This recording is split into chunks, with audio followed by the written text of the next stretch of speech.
Welcome. आज का सुविचार के साथ अपन शुरू करते हैं क्लास। समय हर समय को बदल देता है, बस समय को थोड़ा समय चाहिए। क्योंकि अभी समय आपका ऐसा है, इस समय पढ़ते हैं। तो आज शुरू करेंगे लेक्चर नंबर 2, जिसमें टाइप्स ऑफ मिरर। ये 2 टाइप्स है। Number 1 plane mirror, second spherical mirror. Spherical mirror means balloon या फुटबॉल उस शेप का लेते हैं, उसमें से कट करेंगे। और प्लेन मिरर मीन्स देखिएगा इस तरीके से प्लेन मिरर है, one side polish, this incident ray and this is reflected ray. इस तरीके से प्लेन मिरर, इसका बीच में से नॉर्मल ले सकते हैं। स्फेरिकल मिरर फुटबॉल शेप या बैलून इस तरीके से लिए, इसका ये पार्ट कट करते हैं। तो ये पार्ट कट करने पर इसके 2 टाइप्स होगा, 1 एंड सेकेंड।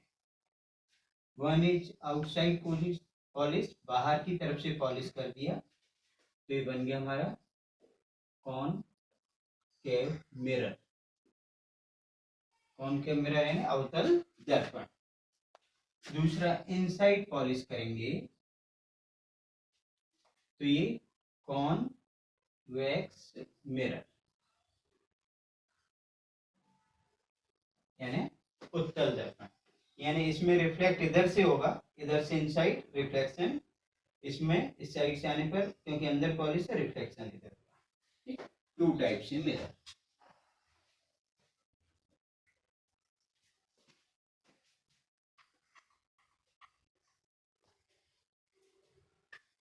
तो देखते हैं कॉनकेव मिरर और कॉन्वेक्स मिरर को समझें। पहले कॉन्वेक्स मिरर देखिएगा,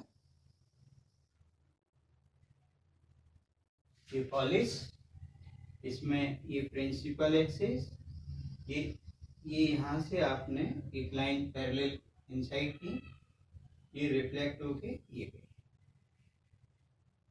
1 रे, second ray incident and reflected.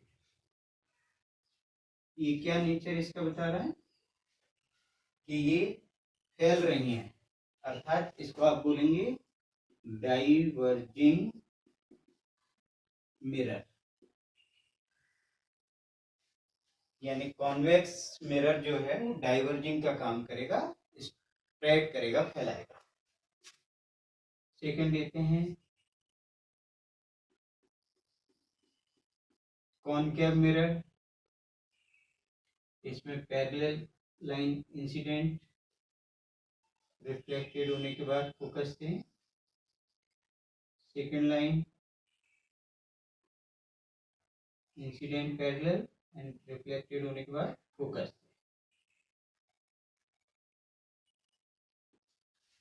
तो ये यहाँ पर इमेज इसका बनेगा। ये क्या करना चाहेगा कि ये इसमें डाइवर्जिंग और इसमें कैसा मिल रहा है, एक ही जगह पर ये यहाँ पर मिलेगी, ये फैलाएगा और ये एक जगह इकट्ठा करेगा। इसको हम बोलेंगे कन्वर्जिंग मिरर।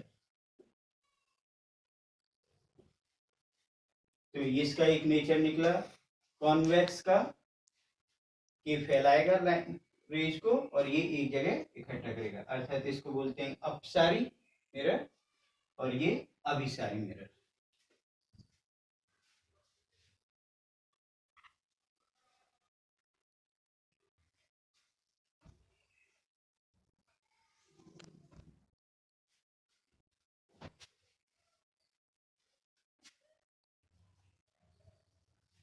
अब इसकी कुछ सम डेफिनेशंस देख लें कि स्फेरिकल मिरर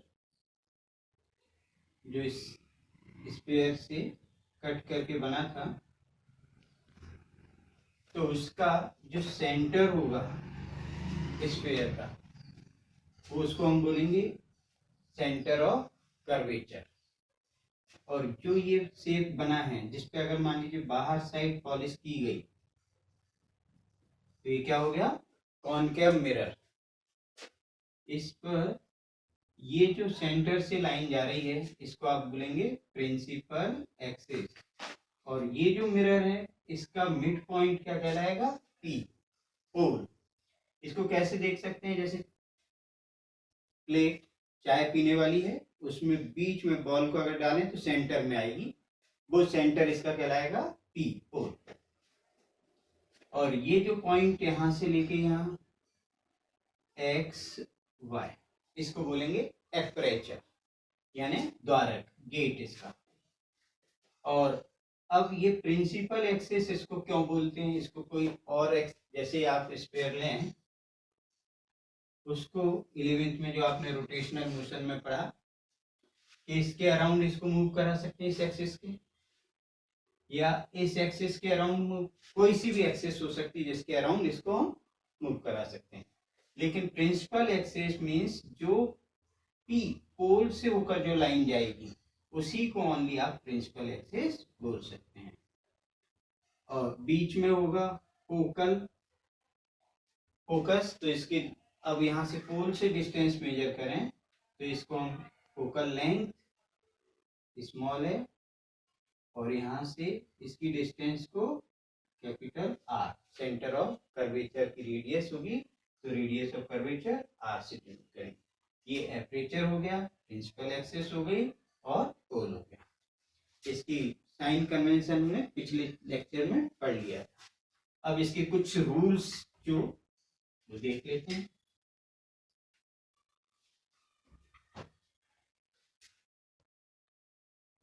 कॉनकेव मिरर के अंदर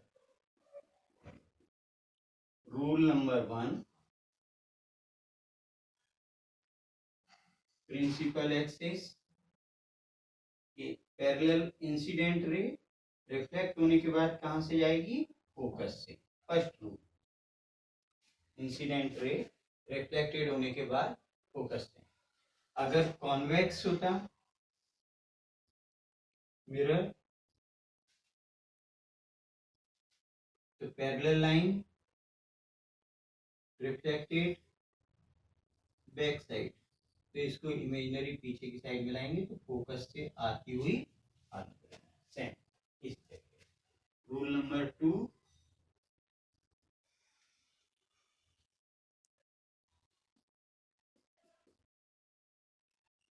अब ये अपन ने देखा पैरेलल लाइन फोकस से गई, अब फोकस से आती है लाइन अगर इंसिडेंट रे तो रिफ्लेक्ट होने के बाद पैरेलल प्रिंसिपल एक्सिस की, इसको डबल एरो से बना दिया, यानी फोकस से इंसिडेंट हुई, रिफ्लेक्ट होने के बाद पैरेलल गई। सेम कॉन्वेक्स में देख लें,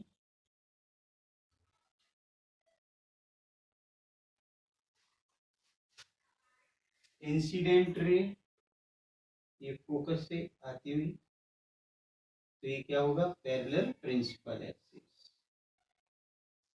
ये क्लियर।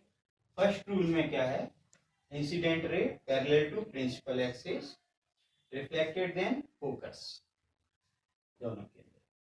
सेकेंड रूल में इंसिडेंट रे फोकस से और रिफ्लेक्ट होने के बाद parallel to principal axis, same, right, focus. Third,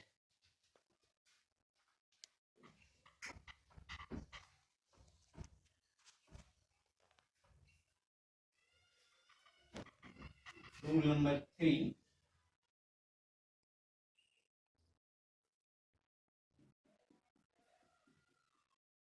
principal axis, centre of curvature C, focus O। अब थर्ड रूल में अगर incident ray centre of curvature से इंसिडेंट होगी तो रिफ्लेक्टेड होने के बाद सेम पाथ से रिवर्स होगी। इसमें भी देख सकते हैं,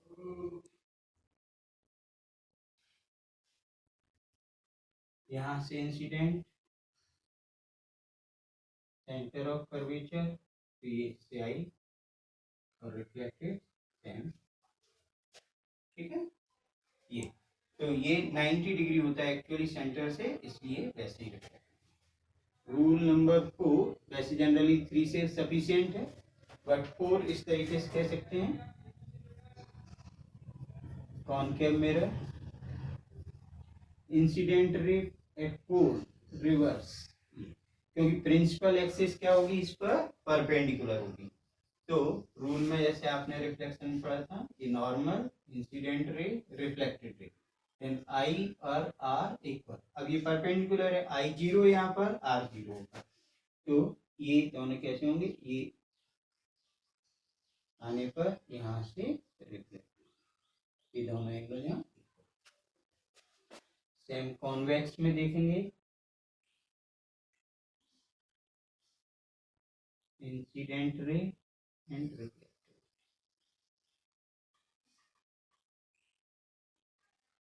ये आई एंड आर दोनों इक्वल, राइट।